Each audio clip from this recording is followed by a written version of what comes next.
Good morning, sir. So, Morning, sir. in today's session, we are going to study about uh, we will study some numericals.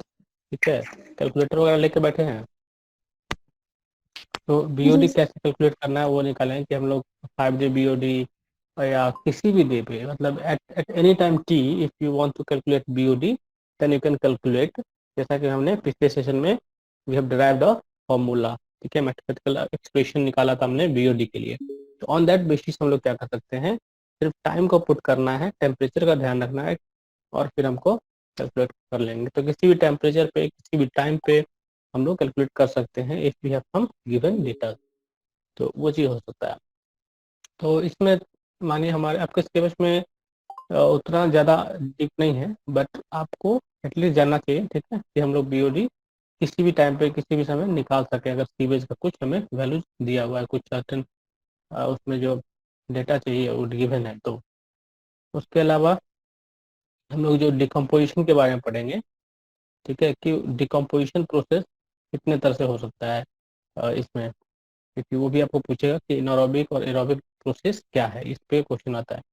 आप अपना syllabus इसमें देख रहे होंगे। तो हम लोग इस एनालिसिस ऑफ सीवेज में पढ़ रहे हैं। एक्चुअली कैरेक्टरिस्टिक्स ऑफ सीवेज हम लोगों ने पढ़ लिया है, जिसमें कि फिजिकल, केमिकल एंड बैक्टीरियोलॉजिकल आता है, ठीक है। तो हम लोग केमिकल पढ़ रहे हैं जिसमें हम लोग बीओडी, सीओडी, पीओसी ये सब पढ़े।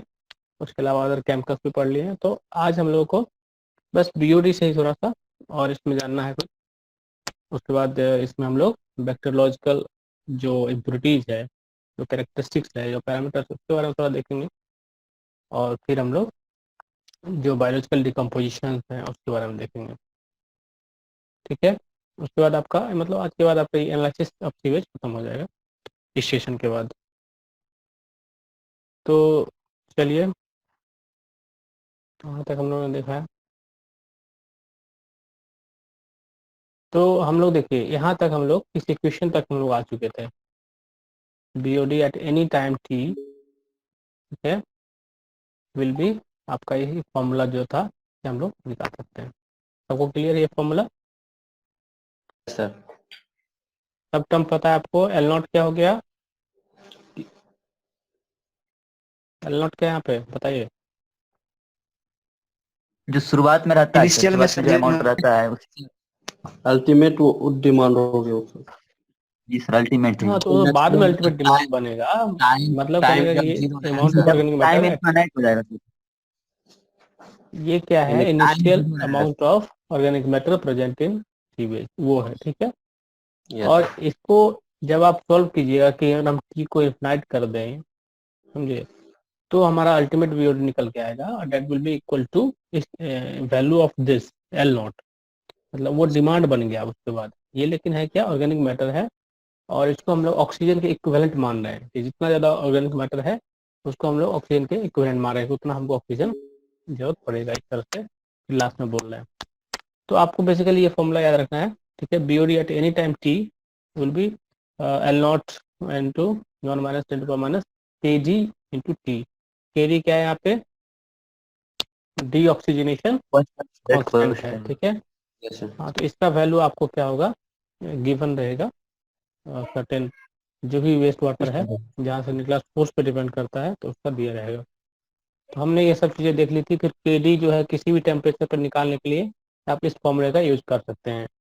सपोज कि आपको 25 डिग्री टेम्परेचर पे निकालना है BOD at any any time. तो आपको क्या करना होगा, के डी जो है 25 डिग्री पे निकालना पड़ेगा। तो 25 डिग्री पे निकालने के लिए हम लोग क्या करेंगे, इसको 25 पुट कर देंगे यहाँ पे टेम्परेचर को, टी को, ठीक है। और टी को जब आप 25 पुट करिएगा तो आपको इसको सोल्व करने के बाद जो आएगा, और इसका वैल्यू तो 20 पे गिवन रहेगा, ठीक है, इसका जी वैल्यू सर। गिवन है। तो पुट करके आपको किसी भी टेम्परेचर पे डी निकालना हो तो यहाँ से निकाल लीजिएगा, ठीक है। जनरली अगर पूछा जाए कहीं क्वेश्चन में कि डीऑक्सीजनेशन का जो कांस्टेंट का जो वैल्यू है 20 डिग्री सेंटीग्रेड, तो आपको इस तरह के रेंज में रहता है 0.05 टू 0.2 पर डे, ठीक है। पर डे इसका यूनिट है। देखिए यहाँ पे दिया है आपको water type and value of deoxygenation constant eight 20 degree centigrade, इसका यूनिट है पर डे। तो टैप वाटर्स के लिए ये लेस देन 0.05, सरफेस वाटर के लिए 0.05 से लेके 0.1 तक रहेगा। म्यूनिसिपल वेस्ट वाटर के लिए 0.12, 0.15, ट्रीटेड सीवेज एफ्लुएंट है उसके लिए आपको 0.05 से 0.1। तो इस तरह का रेंज है, ठीक है। बट आपको ये रटने की जरूरत नहीं है, क्योंकि आपको क्वेश्चन में ये सब गिवन रहेगा जब आपको इस तरह का क्वेश्चन अगर पूछा जाता है तो। चलिए, एक और चीज़ है कि जब टेम्परेचर इंक्रीज करेगा तो जो हमारा डीऑक्सीडेशन कांस्टेंट है वो भी इंक्रीज करता है। इसका मीनिंग क्या लिखेगा, ठीक है, इसमें कि टेम्परेचर इंक्रीज करेगा तो आपका ये वैल्यू बढ़ेगा, आपको सीडी जो है ये वाला, है ना, ये जो है आपको बढ़ जाएगा, सीडी बढ़ेगा। At higher temperature the entire carbonaceous organic matter will get oxidise quickly and in lesser time. मतलब कहने का है कि जो डिकम्पोजिशन है वो ज़्यादा होता है जब टेम्परेचर ज़्यादा होता है। तो ये भी एक फैक्टर है, ये भी पूछ सकता है कभी। देखिए एक ग्राफ आपको दिखा होगा, आप लोग नोटबुक में किए हैं क्या इसको, इस ग्राफ को कोई किया है इसको नोटबुक में? नहीं सर, ग्राफ में नहीं चाहिए। जी सर। ये नहीं था, ये तो नोट्स भेजे हैं सबको, भेजे ना। यस सर, चलिए तो लेकिन देखिए ये इसमें वाला ग्राफ नहीं मिला था। ये ग्राफ नहीं था, दोबारा नोट भेजे हैं, ठीक है। देखिए इसमें क्या है, आपको ये जो कर्व आपको दिख रहा है, दिस इज एक एक्सिस आप जो देख पा रहे हैं टाइम का, ठीक है, time in days. And other axis आप देख रहे हैं Y axis, that is BOD in ppm. Ppm मतलब क्या हुआ, एमजी पर लीटर, ये बोलते हैं वही चीज़, कॉन्सेंट्रेशन हो गया। और तो इसका अगर देखिएगा तो बीओडी जो है इनिशियली क्या होगा, इनिशियली आप जीरो ले रहे हैं, ठीक है, जब पानी हमारा जो फ्रेश है, जब तक उसमें हम सीवेज नहीं डाल रहे हैं, जब भी सीवेज उसमें इन करा रहे हैं तब जाके क्या हुआ कि बीओडी आना शुरू हो जाएगा। तो बीओडी आएगा, धीरे धीरे क्या होगा, ये बढ़ना शुरू हो जाएगा, ठीक है। जैसे जैसे टाइम बढ़ता जाएगा ये बढ़ना शुरू हो जाएगा, जैसे ऑक्सीजन का, जैसे ऑक्सीजन डिमांड बढ़ने लगेगा, है ना, जो आप कल समझ रहे चीज़ों को, क्योंकि ऑक्सीजन यस जो सर। भी था उसमें पानी में, फ्रेश वाटर में, वो क्या हो गया, या सरफेस वाटर में जो भी ऑक्सीजन अवेलेबल था वो तो डिकम्पोजिशन में चला गया, खपत खपत हो गया उसका, अब बचा ही नहीं। तो उसमें ऑक्सीजन का डिमांड बढ़ने लग गया, जैसे जैसे बढ़ा देखते जाइए। तो ये जो आपको दिख रहा होगा कर्व ओ ए बी, तो आप यहाँ पे एक लाइन लिखा होता पीछे कि दो स्टेज में हम लोग इसको देखते हैं। तो एक होता है कार्बोनेशियस डिमांड और एक होता है नाइट्रोजनस डिमांड। तो ये जो आपको है ओ ए जो कर्व देख रहे हैं, ओ ए बी, ये वाला जो है, इस तरह का कर्व कर्व जो है आपको कार्बोनेशियस डिमांड के लिए आता है। जो आप देख रहे थे कि 20 डेज का देख रहे थे कि ये आपको आता है, उसके बाद से फिर वो नाइट्रोजनियस डिमांड शुरू हो जाता है, क्योंकि उसमें जो NH3 है वो रिएक्ट करने लगेगा, फिर वो जाके उसका नाइट्रिफिकेशन होने लगेगा और उसका रिएक्शन होने का, तो फिर उसमें ऑक्सीजन का डिमांड आने लग जाएगा। तो हमको तो इसका इससे ज़्यादा मतलब है कार्बोनेशियस डिमांड जो है, इसको हमको ज़्यादा देखते हैं। हालांकि ये आपके सिलेबस में शायद नहीं है, ठीक है, ये नहीं पूछेगा वैसे, बट आप जान लीजिए कि इसमें जो है हमारा एक स्टेज जो है, फर्स्ट स्टेज जो है आपको कार्बोनेशियस डिमांड का है, और इसी में हम लोग बीओडी निकालते हैं, ठीक है। इसी में ज़्यादातर ऑर्गेनिक मैटर आपको दिख रहे हैं। उसके बाद यहाँ पे नाइट्रिफिकेशन स्टार्ट हो गया। सेकेंड स्टेज को हम लोग कभी कभी NBOD बोलते हैं और इसको हम लोग कभी कभी CBOD बोलते हैं। तो आप जब आगे जाइएगा बीटेक में पढ़िएगा तो ये सब चीज़ आएगा, NBOD CBOD का कॉन्सेप्ट भी आएगा, ठीक है।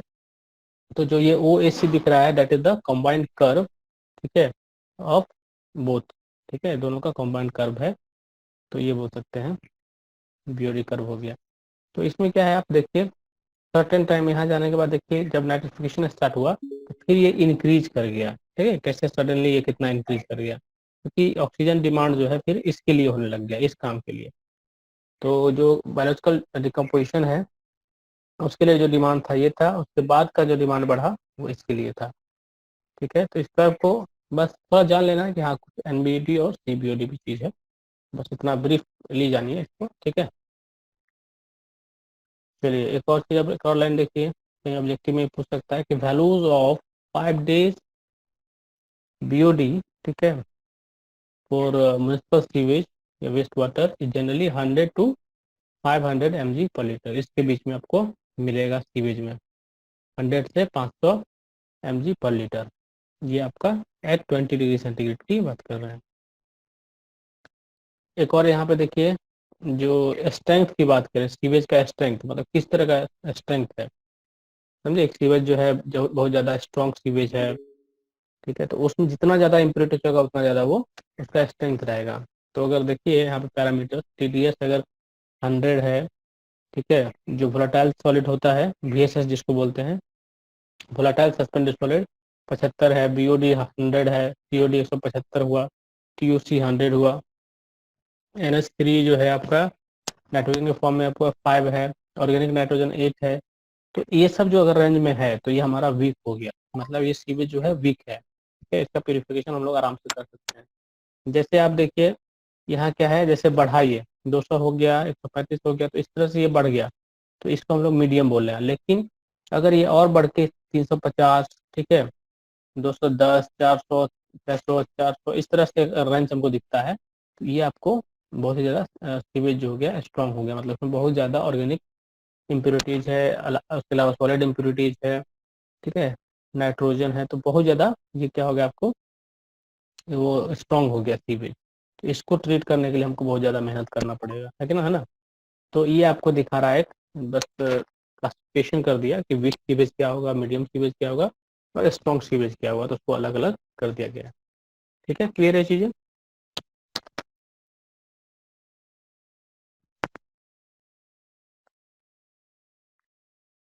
सबको समझ में आया चीज।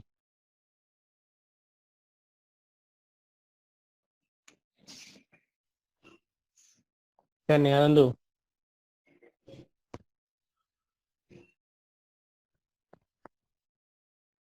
हेलो, सुन पा रहे हैं क्या? Yes sir. अरे आवाज आ रही है ना? यस यस हाँ, तो रेस्पॉन्स तो करोगे क्या? क्लियर हुआ, समझ में आया, बस यही सब चीज़ है। ठीक है,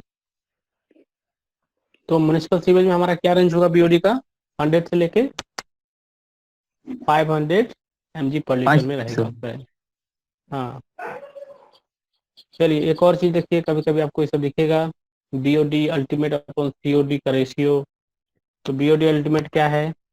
oxygen required for oxidising organic matter of a given waste water, मतलब पूरा कंप्लीटली ऑक्सीडाइज करने के लिए जो भी बायोडिग्रेडेबल ऑर्गेनिक मैटर्स हैं उसके लिए है। तो ये क्या है? BOD अल्टीमेट की बात कर रहे हैं। ओके, अगर हम इसको COD का रेशियो लेंगे तो जो आपका COD होगा, आपको बताए थे उसमें क्या होता है, बायोडिग्रेडेबल के साथ साथ नॉन बायोडिग्रेडेबल ऑर्गेनिक मैटर्स जो भी हैं उसको भी ये ऑक्सीडाइज करता है, इसलिए जो COD होगा वो आपको देखिएगा हमेशा बड़ा होगा। इसलिए देख रहे हैं आप यहाँ लिखा हुआ COD is greater equal to BOD ultimate.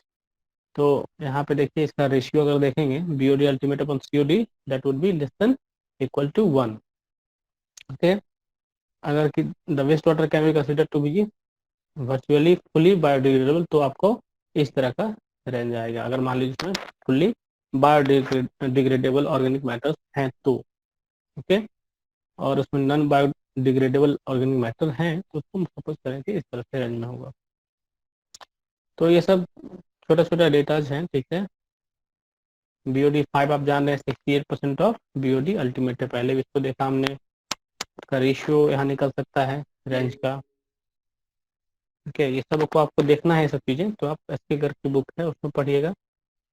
बाकी जो आपके सिलेबस के हिसाब से तो सफिशियंट है, जो आपने देखा कि आपको BOD पूछा जाएगा, छोटा छोटा क्वेश्चन आएगा कि ऑक्सीजन लॉस दिया रहेगा और आपको बोलेगा कि डायल्यूशन फैक्टर दिया और बोलेगा BOD निकालने, तो उस तरह क्वेश्चन आएगा। ठीक है, इसको पढ़िएगा आप लोग। कभी कभी COD टू TOC रेशियो भी एक टर्म आता है। This ratio consider to be an important factor in monitoring waste water treatment. तो TOC is related to COD through a carbon oxygen balance. मतलब क्या है, जो COD है इसमें हम लोग ऑक्सीजन निकालते हैं, ठीक है, कि ऑक्सीजन कितना लगेगा ऑर्गेनिक मैटर को डिकम्पोज करने में, बोथ ऑर्गेनिक मैटर। और उसके बाद जब TOC की बात करते हैं, इसमें क्या करते हैं हम लोग, जितना ऑर्गेनिक मैटर होगा उसका हम लोग कार्बन कंटेंट को निकालते हैं, टोटल कार्बन कंटेंट। ठीक है, क्लियर है चीज? Yes sir. तो अगर हम देखेंगे तो ये इस तरह का रेंज COD अपन TOCG जो है आपका इस तरह का रेंज में आएगा। इस फॉर्मूले में देख लीजिए आप। तो इसमें हम लोग क्या किए, जो इसमें कार्बन है उसको हम लोग निकाल रहे हैं। तो यहाँ पे कार्बन आपको दिख रहा है, हम लोग सिर्फ क्या कर रहे हैं, कार्बन को TOC में निकाल दे रहे हैं। तो 6 मोल ऑफ कार्बन वहाँ दिख रहा है। ठीक है, तो इस तरह से आपको कैलकुलेशन किया जाता है। ठीक है, इसके इतना जोर नहीं देना। बस आप लोग देखिए रेशियो में ये समझ लीजिए कि आपका जो रेंज है जिसमें BOD जो है COD जो है दोनों में बड़ा कौन होगा नहीं होगा, इस तरह का रिलेशन पूछा जा सकता है आपको ऑब्जेक्टिव में। ठीक है, ये सब आपको सिलेबस में से नहीं है। चलिए अब हम लोग ये देखते हैं बैक्टीरियोलॉजिकल कैरेक्टरिस्टिक्स की बात करेंगे। तो कहने का मतलब जो आप इसमें देखेंगे तो जैसे पानी में आप देख रहे थे इसी तरह का बात यहाँ है, लेकिन आप समझिए कि पानी जो था वो तो उसका सोर्स क्या था, सरफेस वाटर था या ग्राउंड वाटर था। तो वो तो बहुत ज़्यादा एक तरह से बोलिए कि क्लीन था, उसमें इम्प्योरिटीज कम था, लोड कम था, उसमें बैक्टीरिया भी कम होगा। लेकिन जब सीवेज की बात करेंगे तो उसमें कितना ज़्यादा बैक्टीरिया होगा। Okay, the bacterial characteristics of sewage are due to the presence of microorganisms which include bacteria and other living microorganisms such as algae, fungi, protozoa, etc. The bacteria are most active and exist in abundance, मतलब क्या हुआ, बहुत भारी मात्रा में रहता है। देखिए यहाँ पे 5 to 15 बिलियन पर लीटर ऑफ सीवेज, समझिए आप, मतलब 5 to 15 बिलियन जो है उसका संख्या बता रहे हैं, इतना संख्या में जो है सीवेज में रहता है। तो सीवेज में बहुत ज़्यादा हाई रहता है आपका जो भी माइक्रो ऑर्गेनिम्स है, बैक्टीरियाज है। तो बैक्टीरिया यहाँ पे भी दो तरह का आपको दिखेगा, पैथोजेनिक, नॉन पैथोजेनिक। जो पैथोजेनिक है वो क्या है, डिजीज प्रोड्यूसिंग बैक्टीरिया है, उससे हम लोगों को बीमारी होता है। और जो नॉन पैथोजेनिक बैक्टीरिया है उससे आपको वो हार्म नहीं करता है। ठीक है, कुछ बैक्टीरिया जो होते हैं उसको वो क्या होता है, कुछ एरोबिक बैक्टीरिया होता है, कुछ एनारोबिक बैक्टीरिया होता है, कुछ फैकल्टेटिव बैक्टीरिया होता है। ठीक है, जो आपको हेल्प करता है डिकम्पोज करने में ऑर्गेनिक मैटर को। तो एरोबिक बैक्टीरिया कौन होगा, जिसको ऑक्सीजन जरूरी है। ऑक्सीजन जरूरी है। ठीक है, तो वो एरोबिक होगा। एनारोबिक को ऑक्सीजन नहीं चाहिए। और फैकल्टेटिव क्या होता है, जो जिसको दोनों चाहिए, जिसमें दोनों में से रहेगा तो सर्वाइव कर सकता है। लेकिन जब ऑक्सीजन रहेगा तो आपको एरोबिक सर्वाइव करेगा।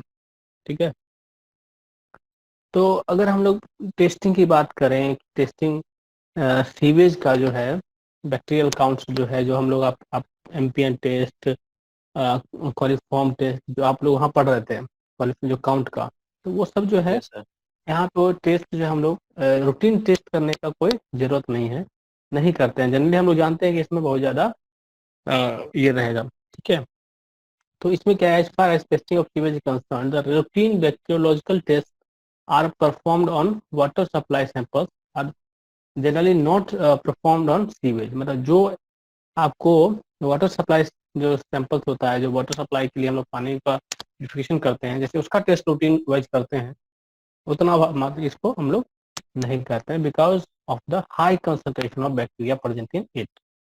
But at the time of epidemiology, ठीक है, और एपिडेमियोलॉजिकल इन्वेस्टिगेशन, जैसे जब मतलब महामारी फैलता है पानी के कारण, जो जो वाटर बॉर्न डिजीज है वैसा अगर फैलता है, तो उस केस में हम लोग को टेस्ट करना पड़ेगा, हाँ कि यहाँ का सीवेज जो है या नाला वाला का जो पानी है जिसके कारण फैल रहा है बीमारी, तो फिर आप उसको इन्वेस्टिगेट करिएगा। लेकिन एक रूटीन जो है, नहीं बोलते हैं कि पानी को प्यूरिफाई करने के लिए हम लोग को टेस्ट करना ही पड़ेगा, आपको कितना उसमें सीवेज, तभी तो पता चलेगा कितना उसमें बैक्टीरिया है, तभी तो पता चलेगा कि हमको कितना डोज देना है क्लोरिफिकेशन में, डिसइंफेक्शन प्रोसेस में, तो उससे डोज हमको पता चलेगा।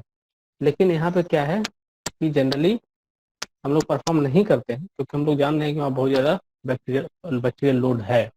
ठीक है, उसके बाद क्या है कि हम लोग जनरली जो सीवेज है उसको क्या करते हैं, प्यूरिफाई करके, ठीक है, लास्ट में हम उसको क्या करेंगे कि जो माइनर जो वर्क होता है, मेजर वर्क नहीं, पीने के पानी में नहीं, हम लोग और कहीं कहीं यूज करते हैं। ठीक है, तो वो चीज़ है। बट जब आपको मानिए ट्रीटमेंट करना है सीवेज का, जहाँ जहाँ पे ट्रीटमेंट होता होगा, तो एटलीस्ट वहाँ डिसइंफेक्शन प्रोसेस करते होंगे, क्लोरीनेशन करते होंगे, तो वहाँ तो आपको ये करना होता होगा, यहाँ पे बैक्टीरियल लोड कितना है ना। ठीक है, तो but at the time of epidemiological investigation, certain tests may be useful for separating the pathogenic bacteria. Biological counts may also be useful, जो वहाँ करते थे। सर ठीक है, तो बाकी चीज, हाँ सीवेज वाटर का सर उस सब जो ट्रीटमेंट करते थे उधर, वो सब करेंगे सर, फिल्ट्रेशन ये सब, वो सब अभी आएगा ये सब, अभी आएगा ये सब। ठीक है, ट्रीटमेंट आएगा, उसमें हम लोग देखेंगे कैसे करेंगे। ठीक है, तो जैसा उसका सिंपल प्रोसेस था ऐसा इसका सिंपल प्रोसेस नहीं है। इसमें क्या होता है, थोड़ा सा है, इसमें आपको देखना पड़ेगा, थोड़ा टेढ़ा मेढ़ा है। मतलब एक्टिवेटेड प्रोसेस आगे कुछ ज़्यादा यूज होता है, एरेशन टैंक का बहुत ज़्यादा महत्व हो जाता है यहाँ पे। ठीक है, यहाँ पे जो आपका प्रोसेस है ज़्यादा बढ़ जाता है। वो ऐसा सिंपल नहीं है कि हम लोग स्क्रीनिंग कर दिया, फिल्ट्रेशन सेडिमेंटेशन कर दिया, फिल्ट्रेशन कर दिया, डिसइंफेक्शन कर दिया, तो यहाँ पे थोड़ा सा ज़्यादा बढ़ जाता है काम। ठीक है, तो कुछ अगर क्वेश्चन करना है आप लोग के पास है ये चीज, कॉपी पेन लेके बैठे हैं। Yes sir. ठीक है, देखिए ये आपका एक क्वेश्चन है जो दिख रहा है, ये कोई ऐसा क्वेश्चन आपको आ सकता है बोर्ड में, क्या पूछेगा। सपोज कोई वेस्ट वाटर दिया है, ठीक है, and in that waste water we have given DO, initial DO जो है, इनिशियल डिजॉल्व ऑक्सीजन दिया हुआ है 12 ppm। ओके, इनिशियल जो आपका डीओ है वो 12 ppm दिया हुआ है, देख रहे हैं यहाँ पे।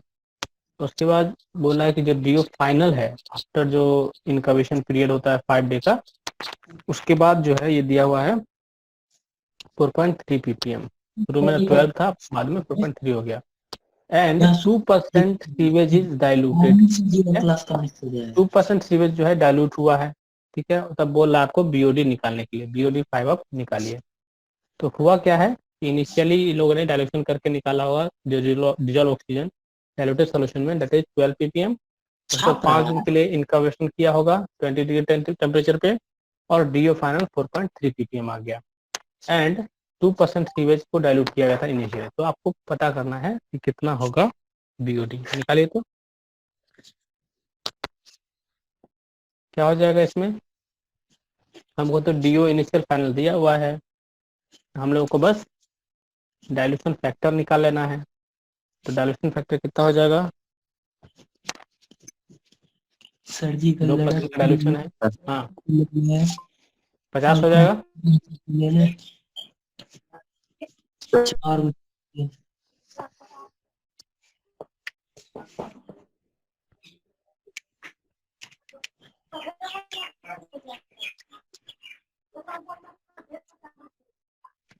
क्या है, बन रहा है सब? Yes sir. जैसे डायरेक्शन बोला था निकालने के लिए, बस उसे निकाल लीजिए। ठीक है, 2% डायरेक्शन मतलब क्या हुआ कि 100 ml पानी मानते हैं, 385 2% 185 आया है। 385 अच्छा, देखिए तो कितना आया, 385 आएगा। सबका आया 385। Yes sir. ठीक है, तो ऐसा क्वेश्चन पूछेगा, ये बहुत इजी क्वेश्चन है, तो कुछ ज़्यादा नहीं है। आपको गिवन रहेगा ऑक्सीजन का जो भी लॉस हुआ है, ठीक है, ये वाला, उसके बाद डायल्यूशन फैक्टर से आपको मल्टीप्लाई कर देना है और आपका आंसर निकल जाएगा ये। तो इसको हम लोग ppm में लिख सकते हैं, mg पर लीटर में लिख सकते हैं। This is BOD at 5 days, आपको निकल गया। ठीक है, क्लियर है चीजें? Yes sir. ये क्वेश्चन तो बन गया। इसके अलावा अगर हम देखें कि सपोज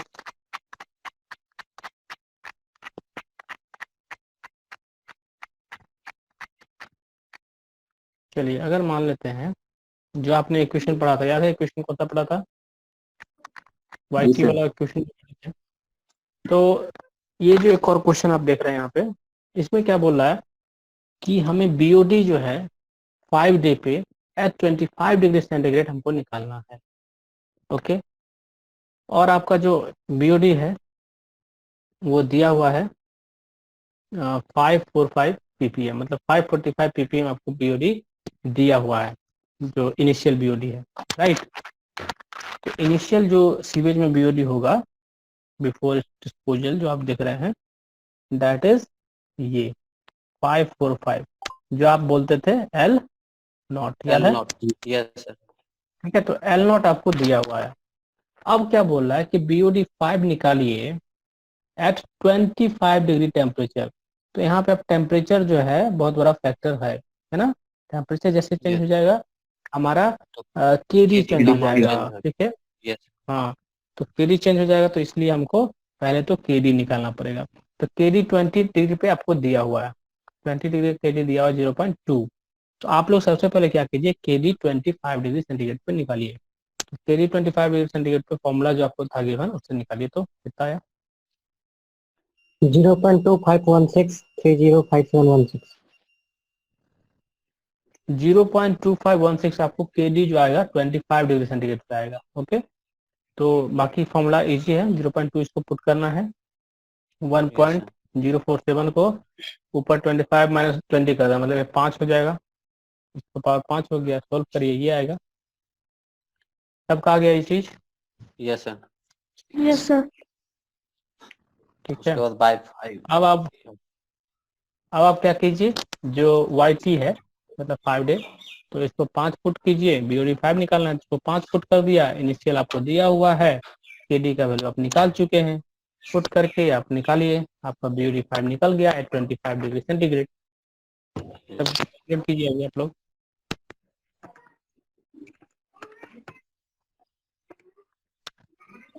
आपको जो है देखिए, क्वेश्चन जो भी बना रहे हैं आप लोग, हमको प्रूफ के तौर पे आप लोग भेजिए ग्रुप में, ताकि हम देखें क्या बनाए। ओके, पहले बनाइए इसको। जी सर, आ गया सर।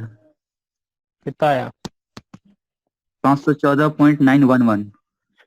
911, ठीक है। ठीक है, इसमें कोई ज़्यादा खास चीज़ नहीं है, आपका जो फॉर्मूला था यही फॉर्मूला है। टाइम की जगह 5 पुट कर दिए, 5 डे पुट कर दिया, यहाँ 5 आ गया, ठीक है, इसको डे में ही रखना है। चलिए, तो सोल्व हो गया, आपको सबका हो गया ये। यस तो जी सर। अभी जो क्वेश्चन आपने क्या क्या किया कि आपको किसी डिफरेंट टेम्परेचर पे अगर निकालना है तो आपने निकाल लिया, ठीक है। यही अगर हम बोलते हैं कि बीओडी 5 20 डिग्री सेंटीग्रेड पे निकालिए, तो कितना निकालते आप? तब क्या करते उसमें बताइए। सिर्फ हम लोग को क्या करना होता है कि केडी का वैल्यू जैसे था वही पुट कर देते है ना। केडी जी का मान सर। जो था वही पुट कर देते, अगर हम 20 डिग्री पे बोलते तो, है ना। 20 डिग्री पे अगर हम बोले सर। आपको निकालने के लिए, तो केडी का मान वही जी पुट सर, कर देंगे। 190 आया सर। अच्छा, वो भी निकाल लिए, वाह, जी ठीक सर। है।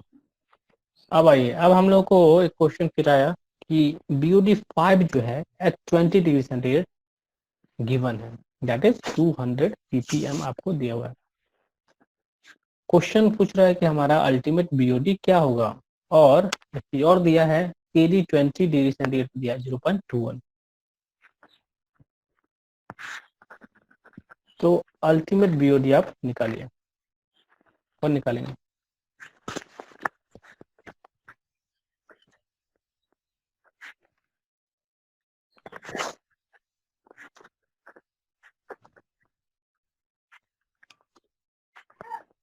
हमें कुछ करना नहीं है ज़्यादा इसमें, जो फॉर्मूला है उससे हम लोग को इनिशियल बीओडी निकाल लेना है, और इनिशियल बीओडी निकल जाएगा तो वही हमारा अल्टीमेट बीओडी बन जाएगा। 219.5। ठीक है, तो पुट करके निकाल लिए। जी सर। हाँ, 219.5। हाँ सर हम बोल रहे थे कि केडी का वैल्यू सर 0.21 दिया है सर। हाँ, तो पहले सर 0.05 से लेके 0.20 तक ही वेरी करता था सर, लेकिन यहाँ 20 से ज्यादा दिया है। ठीक है, ये डिपेंड करता है सोर्स ऑफ वाटर जो है, जो हमको गिवन वैल्यू है उससे मतलब है, ठीक है। तो जो आप टैप वाटर से लेके म्युनिसिपल सीवेज की बात करेंगे तो वहां तक तो वही रेंज रहना चाहिए, ठीक है। तो 0.21 है, ठीक है, जो गिवन है आप उस पर कर लीजिएगा, ठीक है ना। 219.56 है। ठीक है, जो आएगा ठीक है। तो वही हमारा क्या वही हमारा क्या हो जाएगा, अल्टीमेट बीओडी हो जाएगा, है ना, क्योंकि इन्फिनाइट पे अगर आप जाइएगा, जो बीओडी अल्टीमेट निकालिएगा तो आपको एल नॉट के इक्वल आ गया था, याद है? Yes sir. तो आपका लिखिएगा उसमें 219.56 पीपीएम जरूर लिखिएगा, यूनिट जरूर लिखिए। यूनिट नहीं जी लिखा है सर। यहाँ पे, लेकिन यूनिट आपको लिखना है। यूनिट हाँ जी लिखिए, सर। ठीक है, यूनिट लिखिए। चलिए अब आइए, बन गया ये भी क्वेश्चन। यस। चलिए अब एक और क्वेश्चन पूछा जा रहा है कि इन sewage we have BOD5 at 20 degree centigrade is equal to 215 ppm। 215 ppm आपका BOD5 गिवन है आपको 20 डिग्री सेंटीग्रेड पे, वो दिया हुआ है। KD 20 डिग्री सेंटीग्रेड पे 0.21 दिया हुआ है, और BOD at 7 days at 37 degree centigrade आपको निकालना है, समझे? BOD5 जो है 20 डिग्री सेंटीग्रेड दिया हुआ है, KD आपका 20 डिग्री सेंटीग्रेड पे दिया हुआ है, बट हमें जो BOD 7 निकालना है वो 37 डिग्री सेंटीग्रेड पे निकालना है। क्या कर सकते हैं हम लोग? BOD सर 5 का फॉर्मूला पुट कीजिए। हाँ, पहले पहले इनिशियल BOD निकाल लीजिए, एल नॉट निकाल लीजिए, ठीक है, क्योंकि जो तो एल KD नॉट है वो तो चेंज होगा नहीं, ठीक है। एल नॉट जो होगा वो कांस्टेंट पैरामीटर हो जाएगा यहाँ पे, वो चेंज नहीं करेगा। तो एल नॉट निकाल के हम लोग क्या करेंगे कि 37 डिग्री पे KD निकाल लेंगे, और उसके बाद जी सर। फिर हम लोग जो हाँ, BOD है BOD 7 7 डे निकालेंगे। वो निकाल लेंगे 37 डिग्री सेंटीग्रेड पे। तो करिए, सबसे पहले आप लोग निकालिए उसका ये इनिशियल BOD एल नॉट।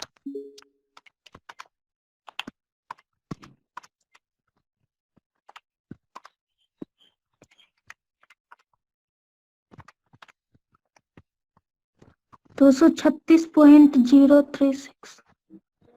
आ गया, गुड, 236 आएगा, ठीक है। तो ये हमारा एल नॉट आ गया, और ये जो पैरामीटर है आपका एक कांस्टेंट पैरामीटर है, ये चेंज ही नहीं होगा। तो कितना ये आप क्या करेंगे, इसको एज इट इज फिर हम लोग नेक्स्ट फॉर्म में इसको पुट कर सकते हैं।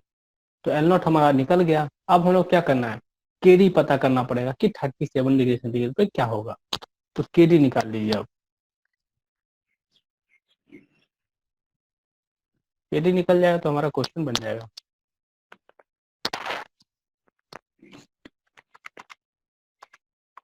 सिंपल, आप इसमें पुट कर दीजिए।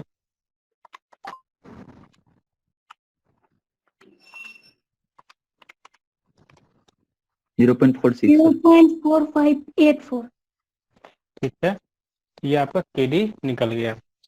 जब केडी निकल गया तो हम अब 37 डिग्री सेंटीग्रेड पे हमको निकालना है BOD 7, ठीक है। तो BOD 7 निकालने के लिए हम लोग क्या करेंगे, फॉर्मूला हमारा है एल नॉट, तो आपका वही रह जाएगा, है ना, जो एल नॉट था, एल नॉट वही रह जाएगा, into 1 minus 10 to power minus 0.458 put कर दीजिए, इंटू यहाँ पे जो टाइम है उसको 7 पुट कर दीजिए, क्योंकि टाइम कितने पे निकालना है, 7 पे निकालना है, 7 डेज पे निकालना है, इसलिए यहाँ पे 7 पुट कर देंगे।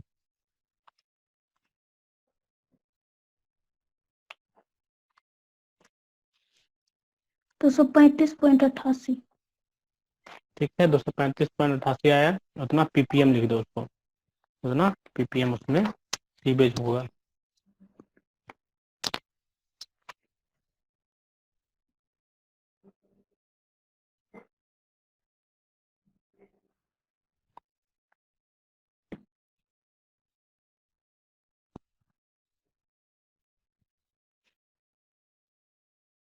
आगे सबका जी सर।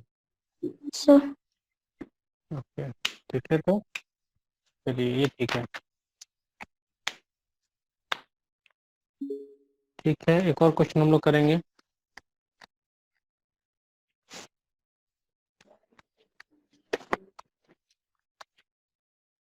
देखिए ये वाला जो क्वेश्चन है, The BOD5 of wastewater has been measured as 600 mg per liter.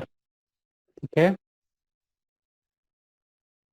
ये आपको दिया हुआ है BOD5 600 mg per liter जो है दिया हुआ है. If K1 equal to 0.23 per day, base E base का बोला K1, KD नहीं है, K1 दिया हुआ. What is the ultimate BOD of wastewater? Okay, what is the ultimate BOD of wastewater? What proportion of BOD ultimate would remain unoxidized after 20 days? तो 20 दिन के बाद कितना जो होगा BOD ultimate बचा रह जाएगा. ठीक है, क्वेश्चन क्लियर हुआ कि BOD5 जो है आपको गिवन है 600 mg पर लीटर. ठीक है, उसके बाद बोल रहे हैं K1 दिया हुआ है आपका 0.23 पर डे, जो कि बेस ई का कांस्टेंट है ना. तो उसको हम लोग क्या करना होगा, बेस ई को चेंज कर सकते हैं हम लोग किसमें, बेस टेन बेस कर में सकते सर. हैं, तो वो कर सकते हैं. उसके बाद बोला कि अल्टीमेट बीओडी पहले आपको निकालिए. फिर बोल रहा है कि 20 दिन के बाद जो अल्टीमेट बीओडी में से कितना बचेगा जो कि अनऑक्सीडाइज रह जाएगा. तो बहुत अच्छा क्वेश्चन है, आप लोग करिए क्या पहले, जो बीओडी जो पहले तो केडी में बदल लीजिए इसको. ठीक है, जो गिवन डेटा है केडी में इसको बदल लीजिए. 0.23 को कितने से डिवाइड करेंगे, 2.3 से सर. तो उसको कर लीजिए डिवाइड, आएगा आपको 0.21. ओके, करिए.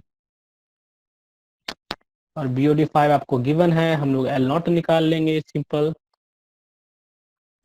इसको हम पुट करके हम लोग L नॉट निकाल लेंगे, क्योंकि BOD आपको गिवन है. ये निकाल लीजिए, इसको ऐसे इधर ले जाइए, इसको डिवाइड कर दीजिए, निकल जाएगा.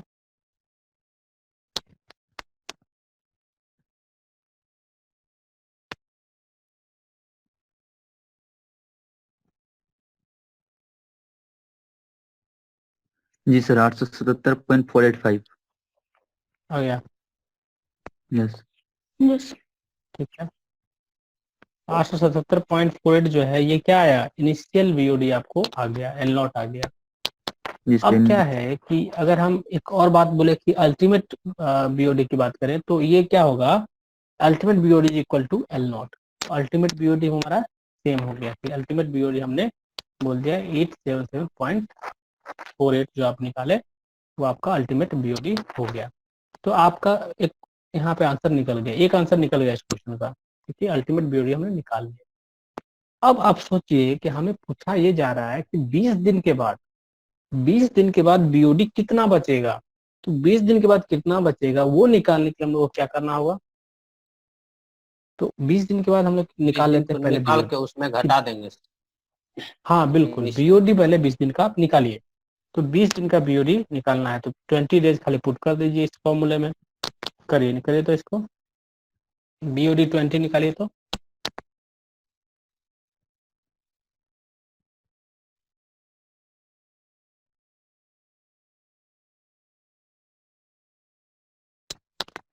घटाने से अच्छा है कि हम लोग यहीं से परसेंटेज निकाल लेंगे. देखिए अच्छा काम किया है. L नॉट को रहने दीजिए, L नॉट को हम क्या पुट कर सकते हैं, अल्टीमेट BOD पुट कर सकते हैं, ये भी ठीक है. सर 868 आया. अच्छा, तो घटा के देख लीजिए 868 को, 7.70. फिर उसका परसेंटेज निकाल के देख लीजिए, रेशियो करना पड़ेगा ना. उसको जो है क्या कीजिएगा, BOD 20 अपन BOD अल्टीमेट करिए और उसको 100 से मल्टीप्लाई करिए तो परसेंटेज आएगा.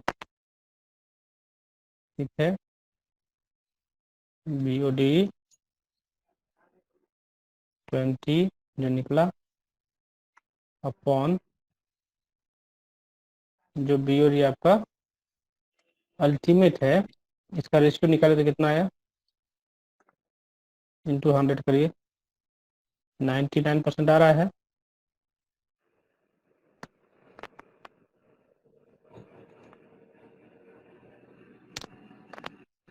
सर जी सर, 98. 9.99. 9 मतलब 99 हो गया ना ऑलमोस्ट. जी सर. क्या, तो 99% जो है हमारा ऑक्सीडाइज हो चुका है, तो बचा कितना, 99%. जब इतना ऑक्सीडाइज हो गया तो बचा कितना, only 1% 1%। Of BOD ultimate has been unoxidized. ये आंसर हो गया आपका, क्योंकि 99% क्या हो गया, 20 दिन में खत्म हो गया। तो आपको याद होगा कि हम लोग 20 दिन में क्या करते हैं, 20 दिन का हम लोग जो देखते हैं वो कार्बोनेशियस डिकम्पोजिशन, कार्बोनेशियस जो डिमांड है उसके कारण आता है। मतलब समझिए कि 99% खत्म हो गया 20 दिन में ही।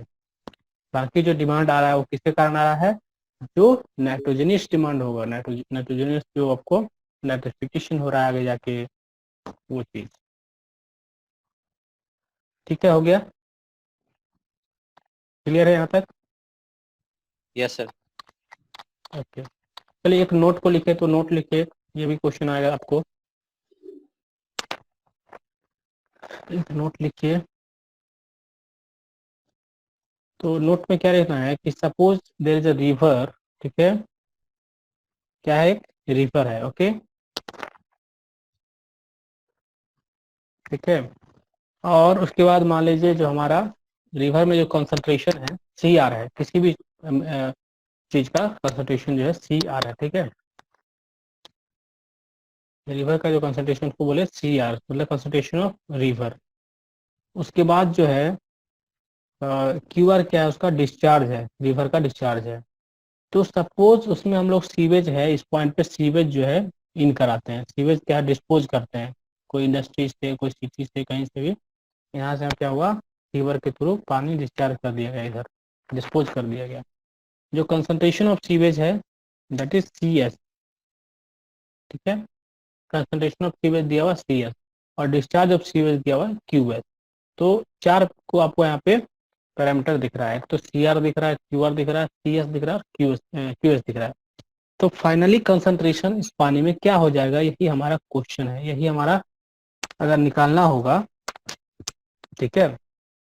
फाइनली इसमें कितना कंसंट्रेशन होगा मिक्स्ड वाटर में, रिवर में, तो वो निकालने के लिए हम लोग क्या कर सकते हैं, we have a formula, simple सा फॉर्मूला है जो आप लोग पढ़ते होंगे, उसमें जब सेंट्रॉइड निकालते थे, ये निकालते थे, वो कैसे करते थे। जी सर, सेंट्रॉइड निकलता तो हम लोग को कंसंट्रेशन ऑफ मिक्स्ड वाटर निकालने के लिए हम लोग क्या करेंगे, जो कंसंट्रेशन ऑफ सीवेज है और जो डिस्चार्ज ऑफ सीवेज को मल्टीप्लाई करेंगे, प्लस जो कंसंट्रेशन ऑफ रिवर है और concentration of discharge of river को मल्टीप्लाई करेंगे, और upon Q S plus Q R कर देंगे, discharge of sewage plus discharge of river. तो ये फॉर्मूला आप लिख लीजिए। इस पे आपका एक क्वेश्चन आया हुआ है 2018 में शायद, ठीक है, इसको लिख लीजिए। Concentration of mixed water will be CS into QS plus CR into QR upon QS plus QR।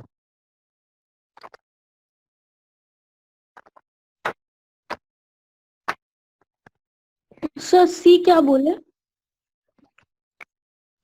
C क्या है, कंसंट्रेशन ऑफ मिक्स्ड वाटर। जी।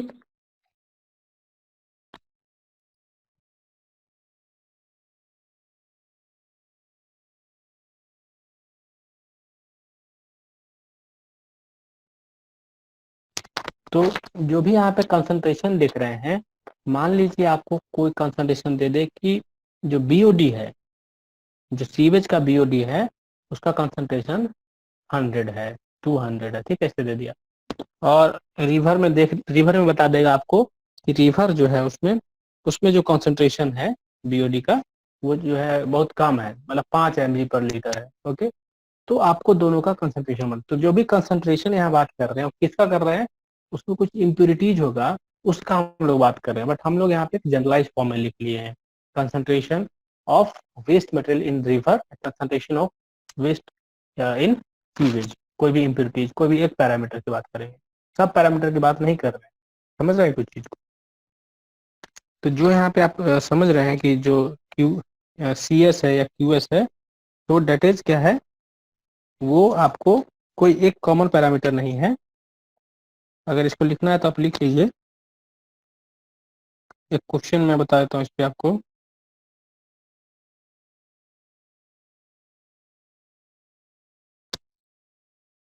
तो ये जो इक्वेशन होगा, ठीक है, इसमें एक लाइन लिख सकते हैं आप, this equation is applicable separately to concentrations of different impurities, ठीक है, ये लाइन आप नीचे लिख लीजिए, आप लोग सब कॉपी में लिख लीजिए अपने। This equation is applicable separately to concentration of different impurities. लिखिए, this equation is applicable, this equation is applicable separately to concentrations of different impurities such as oxygen content, BOD और suspended sediments और other जो भी content होगा इस sewage में वो and others कर दीजिए, such as oxygen content, BOD, suspended sediments and others।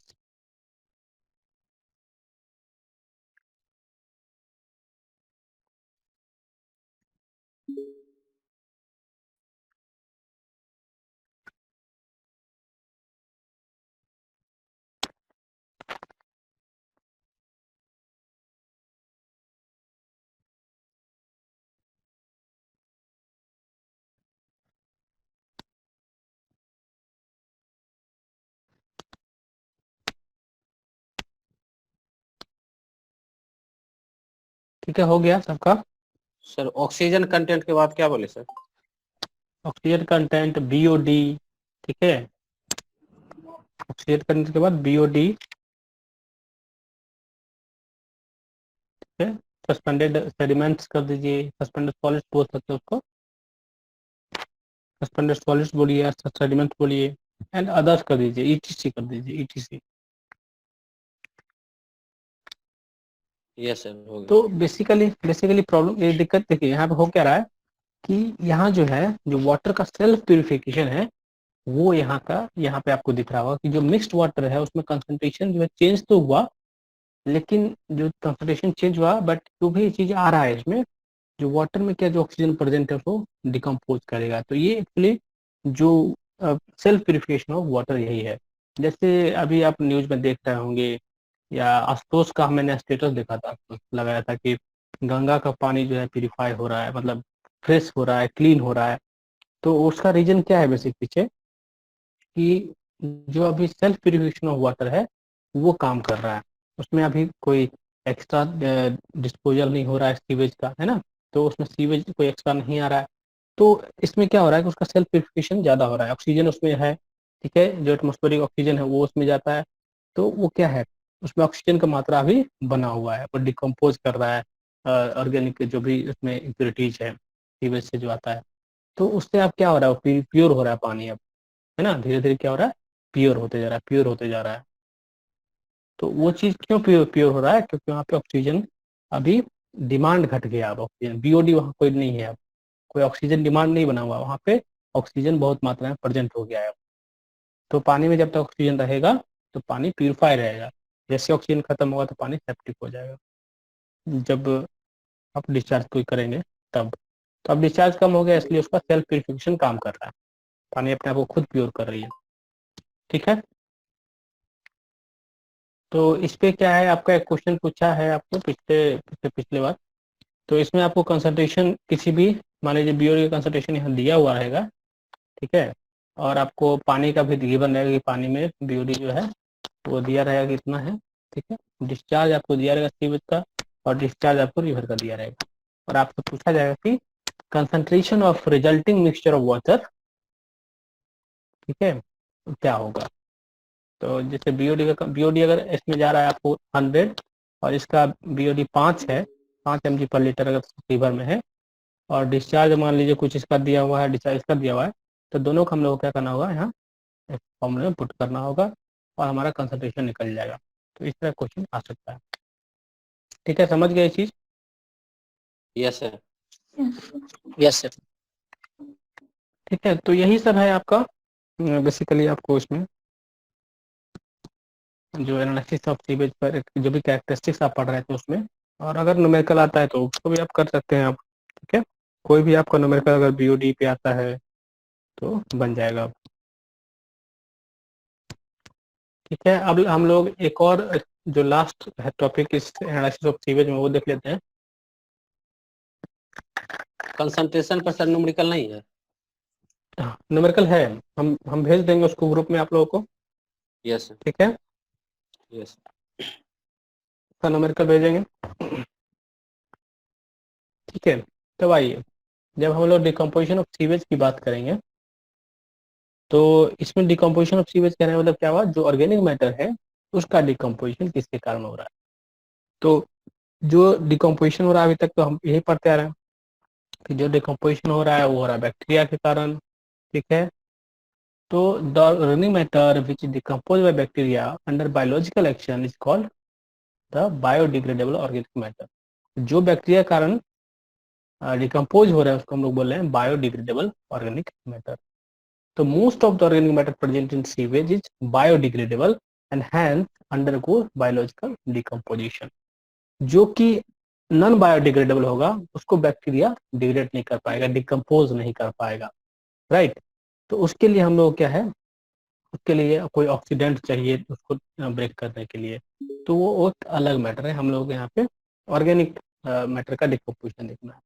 तो जितना भी बायोडिग्रेडेबल जो ऑर्गेनिक मैटर है वो क्या होगा, due to presence of bacteria, ठीक है, वो क्या होगा आपका डिकम्पोज होगा। तो बायोलॉजिकल डिकम्पोजिशन जो है दो तरह से आप बोल सकते हैं कि हो रहा है, एक हो रहा है एरोबिक प्रोसेस से, एक हो रहा है एनारोबिक प्रोसेस से। तो एरोबिक प्रोसेस से जो हो रहा है मतलब क्या हो रहा है, एरोबिक ऑक्सीडेशन हो रहा है, ठीक है। बैक्टीरिया है, ऑक्सीजन प्रेजेंट है और उससे क्या हो रहा है हमारा, वो डिकम्पोज कर रहा है उसको। जब तक ऑक्सीजन रहेगा तब तक वो उसको डिकम्पोज करते रहेगा। एनारोबिक डिकम्पोजिशन में क्या है, ये आपको जो है उसमें ऑक्सीजन नहीं, ठीक है, ऑक्सीजन का प्रेजेंस नहीं है, इसको बोलते हैं पुट्रिफिकेशन, ठीक है, पुट्रिफिकेशन आप इसको बोलेंगे, इसको भी पढ़ेंगे।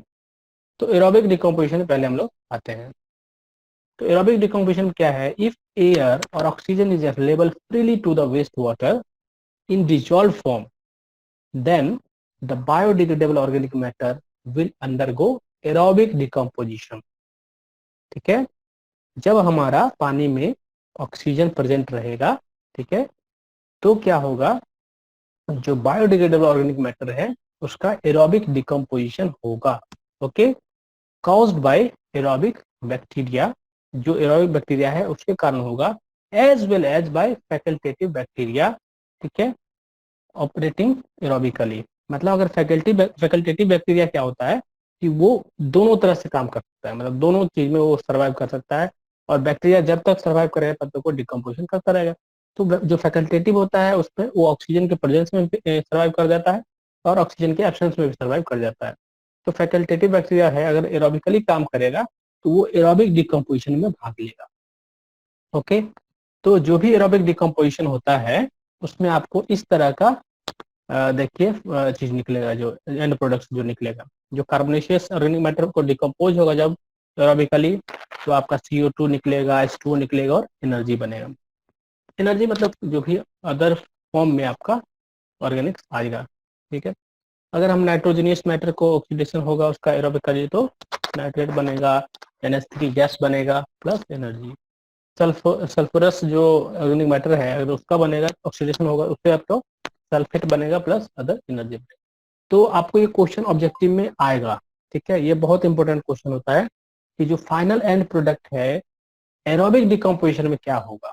तो जो फाइनल एंड प्रोडक्ट जो बनता है आपका एरोबिक डिकम्पोजिशन में, दैट इज नाइट्रेट हो गया, सल्फेट हो गया, कार्बन डाइऑक्साइड हो गया, NH3 हो गया, ठीक है, वही बोल सकते हैं आप, और हीट हो गया। तो ये सब चीज क्या है, एंड प्रोडक्ट है। तो खासकर ये CO2, SO4, NO3 ये सब क्या है आपका एंड प्रोडक्ट बनेगा किस केस में, जब एरोबिक डिकम्पोजिशन होगा तो, ठीक है, समझ गए ये चीज है सबको। Yes sir. तो आपको पूछा जाएगा, ये क्वेश्चन आता है, बहुत पूछा जाता है कि एरोबिक प्रोसेस के बारे में लिखिए, एनारोबिक प्रोसेस के बारे में लिखिए, ठीक है, डिकम्पोजिशन ऑफ सीवेज में। एक और चीज आप देखिए, एनारोबिक डिकम्पोजिशन की जब बात करेंगे तो जो एनारोबिक डिकम्पोजिशन की बात करेंगे, if free dissolve oxygen is not available to sewage और वेस्ट वाटर, अगर हम लोगों का फ्री ऑक्सीजन जो DO है नहीं है, then anaerobic decomposition called putrefaction will occur by anaerobic bacteria as well as facultative bacteria operating anaerobically. तो फैकल्टेटिव बैक्टीरिया क्या है, वो एनारोबिकली भी काम कर सकता है। एनारोबिकली मतलब कि ऑक्सीजन के एब्सेंस में भी सर्वाइव कर सकता है। तो ये जो एनारोबिक डिकम्पोजिशन है, ये कौन सा केस है जहाँ पे ऑक्सीजन आपका अवेलेबल नहीं है पानी में, तो इस ये डिकम्पोजिशन होगा। और ये जो डिकम्पोजिशन होता है ना, इससे आपको जो भी चीजें निकलता है वो ज्यादा मतलब जो है ना, आपको जैसे बदबू वगैरह देखते होंगे, सेप्टिक जो हो जाता है चीज, इसके कारण होता है। तो जैसे माने जब बीओडी बढ़ जाएगा, कहते हैं जो ऑक्सीजन घट जाएगा उसमें, तो एनारोबिक डिकम्पोजिशन चल रहा होगा वहाँ पे। ये चीज समझ रहे हैं, एनारोबिक डिकम्पोजिशन होता होगा वहाँ पे, है ना। तो कुछ डिकम्पोजिशन कुछ हद तक जो है एनारोबिकली जो है वहाँ डिकम्पोजिशन चल रहा होगा। तो उसके कारण क्या है, हमारा और ज्यादा सेप्टिक हो जा रहा है, हो जाता है आपको जो सीवेज है। तो देखिए इससे क्या निकल रहा है, नाइट्रोजन गैस निकल रहा है, NH3 निकल रहा है, ऑर्गेनिक एसिड्स निकल रहा है। जो क्या कर रहा है, जो जब बोले थे आपको इनिशियली क्या होता है, अल्कलाइन होता है सीवेज, लेकिन धीरे धीरे जब डिकम्पोजिशन चलता रहता है उसमें, तो आप देखे होंगे कि उसमें क्या हो जा रहा है, एसिडिक हो जाता है नेचर, क्योंकि एसिड वगैरह फॉर्मेशन होता रहता है। तो ये चीजें हैं। प्लस आप देखिए कार्बोनेशियस मैटर को अगर एनारोबिकली डिकम्पोज किया जाए तो उससे कार्बन निकलेगा और हीट निकलेगा, एनर्जी निकलेगा, ठीक है। सल्फरस ऑर्गेनिक मैटर अगर रिड्यूस होगा एनारोबिकली तो आपको H2S निकलेगा और हीट निकलेगा। तो H2S बहुत बदबू करता है, आपको समझ गए।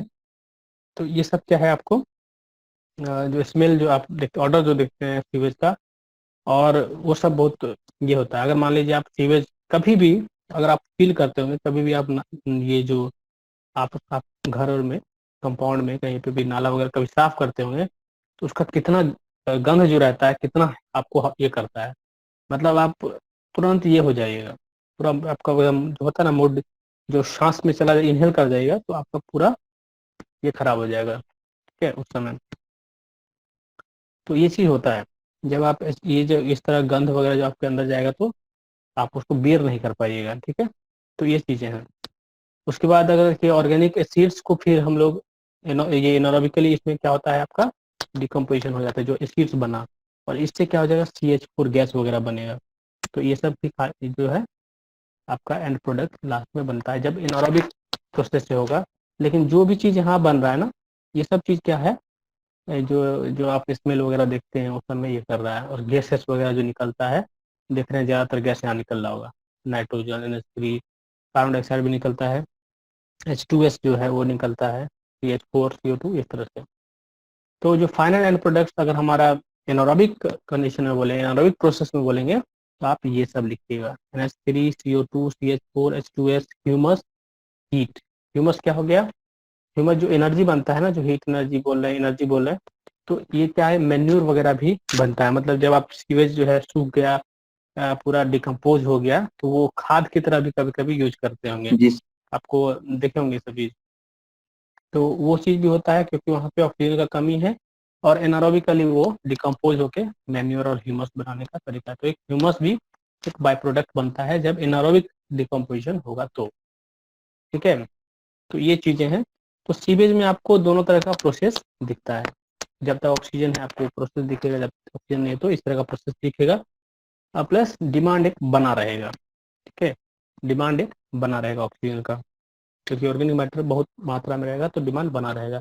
कम है तब तो मान लीजिए हमारा पानी प्यूरिफाई कर लेगा अपने आप को खुद ही, लेकिन डिस्पोजल इतना ज़्यादा हो रहा है, इतना ज़्यादा हो रहा है कि कंसंट्रेशन जो मिक्स कंसंट्रेशन है, इवन उसमें हमारा ज़्यादा लग रहा है जो इम्प्योरिटीज है, तो दिक्कत हो जाता है, तब जाके हमारा डिमांड बहुत बढ़ जाएगा BOD वगैरह, ठीक है। तो ये सब चीज़ें हैं। उसके बाद हम लोग क्या है, जो ट्रीटमेंट पढ़ेंगे इसमें आगे चल के, वो आपका कुछ कुछ ट्रीटमेंट जो होता है एरोबिक डिकम्पोजिशन पे बेस्ड है, कुछ कुछ जो होता है एनारोबिक डिकम्पोजिशन पे बेस्ड होता है, राइट। तो जैसे एरोबिक पे जो बेस्ड होगा डेट इज एरेशन, जो आप पढ़ते होंगे प्रोसेस, कॉन्टैक्ट बेस्ड जो ट्रिकलिंग फिल्टर वगैरह पढ़िएगा वो हो गया, सैंड फिल्टर्स वगैरह पढ़िए, ठीक है, ऑक्सीडेशन पॉन्ड वगैरह है, वो सब चीज़ एरोबिक होता है क्योंकि उसमें ऑक्सीजन प्रेजेंट रहेगा। तो कुछ ट्रीटमेंट यूनिट भी है जो कि बेस्ड ऑन एरोबिक और एनारोबिक प्रोसेस है। तो उसके बाद एनारोबिक डिकम्पोजिशन की बात करेंगे तो सेप्टिक टैंक आप सुने होंगे, इमहॉफ टैंक सुने हैं, स्लश डाइजेशन टैंक सुने हैं, तो और एनारोबिक लैगून्स वगैरह सुनिएगा। ये सब चीज़ क्या है, एरोबिक प्रोसेस होता है, मतलब यहाँ पे ऑक्सीजन नहीं है, ठीक है। सेप्टिक टैंक वगैरह देखते हैं, सुने होंगे, ये काफी सुने होंगे हम लोग, बहुत जगह घरों में बनाया जाता है। यस जो सर। सीवेज है घर का, ज्यादातर देखते हो कि सेप्टिक टैंक में डिस्चार्ज करके उसको रखा जाता है ना, ताकि वो क्या हो, एनारोबिकली डिकम्पोज होता चला जाए और उसमें आपका देखते हैं ना ये सब चीज़, बड़ा सा टैंक बना के उसको कनेक्ट कर दिया जाता है ना। जी सर, लैब में भी है सर। लैब में है नहीं, लैब यस में सर, है ठीक है, देखेंगे। बट आप लोग ये सुने होंगे, बहुत काफी देखे होंगे, घर में है तो घर में भी सब, हर जगह हर घर में आपको अभी सेप्टिक टैंक यस वगैरह सर। बना हुआ दिखेगा, है ना। Yes sir. Inlet of tank क्या होता है? क्या चीज? इनलॉक। इमहॉफ टैंक होता है, एक ट्रीटमेंट प्रोसेस है, इमहॉफ टैंक का देखेंगे हम लोग, ठीक है। उसमें सीवेज पास करता है, उसके बाद उसमें डिकम्पोजिशन होता है, प्रोसेस है वो सब देखिएगा, ठीक है। तो ये आपका ये सब रहा इसमें। बाकी आप देखिए, जो स्टैंडर्ड्स बोलते हैं, स्टैंडर्ड्स का भी कुछ मायना है, समझे, कि हम लोग पानी को, जैसे हम लोग यहाँ देखिए, ये आपको दिया है general standards for discharge of environmental pollutants from effluent into surface water source, public sewers and marine coast under environmental protection rule, जो आप पढ़े थे, रूल्स वगैरह। तो ये क्या बोला है कि जब आप किसी भी, जब माने वेस्ट वाटर को डिस्चार्ज करना है, आपको डिस्पोज करना है पानी में, सरफेस वाटर में या पब्लिक सीवर में या कहीं पे भी, तो आपका जो कैरेक्टरिस्टिक्स है, इस जो कैरेक्टरिस्टिक दिख रहा है, उसका रेंज इससे ज़्यादा नहीं होना चाहिए, जो यहाँ पे दिया हुआ है। तो जो आप यहाँ पे देख रहे हैं, एक्चुअली क्या है, कंसंट्रेशन दिया हुआ है, लिमिटेशन दिया हुआ है, इससे ज़्यादा नहीं होना चाहिए, ठीक है। तो ये आपका है, देखिए TSS जो है 100 mg पर लीटर जो है सरफेस वाटर में, इससे ज़्यादा सरफेस वाटर में नहीं करना है। पब्लिक सीवर में 600 mg पर लीटर दे सकते हैं, इस तरह का है। मरीन और सी में हम देखिए यहाँ पे लिखा हुआ आपको 100। इसी तरह से BOD 5/20 देखिए 30 mg पर लीटर से ज़्यादा इसको नहीं करना है रिवर में, 350 mg पर लीटर रिवर में जा सकता है। तो ये सब आप क्या है उसका जो लिमिटेशन आपको जो दिया हुआ है, डिजायरेबल लिमिट्स दिया हुआ है, बेस्ड ऑन इधर आपको कैरेक्टरिस्टिक सीवेज का दिया है, ठीक है। तो ये इसको आप जो है, इसको ये आपको याद करना पड़ेगा, ये सब चीज़ जो है ऑब्जेक्टिव में पूछता है। एक ड्रिंकिंग वाटर का भी मैंने आपको भेजा था, वो भी याद कर लीजिए कि ड्रिंकिंग वाटर में हमारा कौन सा पैरामीटर कितना रहना चाहिए, किस रेंज में रहना चाहिए, ठीक है। ये सब पूछा जाएगा, ये बहुत बड़ा इसमें ऑब्जेक्टिव बहुत आएगा इससे, तो इसलिए इसको ध्यान में रखना है, ठीक है। ये सब को आप लोग जैसे भी याद करना करिए, क्योंकि ये याद ही कर सकते हैं। These are the standards made by, जो इंडियन स्टैंडर्ड है, कोड है, उसके थ्रू ये सब बना हुआ है, ओके। तो सब कुछ याद करने की जरूरत नहीं है, बहुत ज़्यादा है। मेन याद कर वो जो लीजिए, BOD सिलेबस याद में कर है, लीजिएगा, है जो सिलेबस में उसको कर लेंगे, सिलेबस में नहीं, सब जो चीजें हैं। इम्पोर्टेंट पैरामीटर है, टोटल सॉलिड्स को याद कर लीजिए, BOD याद कर लीजिए, COD याद कर लीजिए, pH याद कर लीजिए, वाल ग्रीस को याद कर लीजिएगा, ठीक है। तो ये सब याद कर लीजिए, ताकि ये सब पूछा जाता है ज़्यादातर, है ना। अब मान लीजिए इधर है सल्फाइड, आर्सेनिक, मरकरी, लीड, अब इतना कहाँ से याद होगा। स्टैंडर्ड कोड हमारे पास है ही, उसको जब भी मन करेगा देख लेंगे। तो ये सब चीज़ें हैं। देखिए अब है एक और चीज़ यहाँ देखा, BIS standard for discharge of sewage and industrial effluents in surface water source और पब्लिक सीवर। ये आपका जो BIS का जो स्टैंडर्ड है वो देख लीजिए। बेसिकली आप इससे याद कर लीजिएगा, ठीक है, इससे आप लोग याद कर लीजिएगा जो भी यहाँ पे दिया है उसका। देख रहे हैं, ये जो आपका जो भी सरफेस वाटर बोल, इनलैंड सरफेस वाटर बोल रहा है, दैट मीन्स क्या हो गया आपका, जो भी रिवर है, स्ट्रीम है, वो सब। तो इसको याद कर लेना है, कुछ चीज़ को याद कर लीजिएगा। BOD 30 mg पर लीटर, ये क्वेश्चन पूछेगा ये सब वाला। COD 250 कर सकते हैं, pH 5.5 से 9.0, TSS जो है 100 mg पर लीटर। सरफेस वाटर में डिस्चार्ज करने के लिए इतना लिमिट है, इससे ज़्यादा नहीं करना है।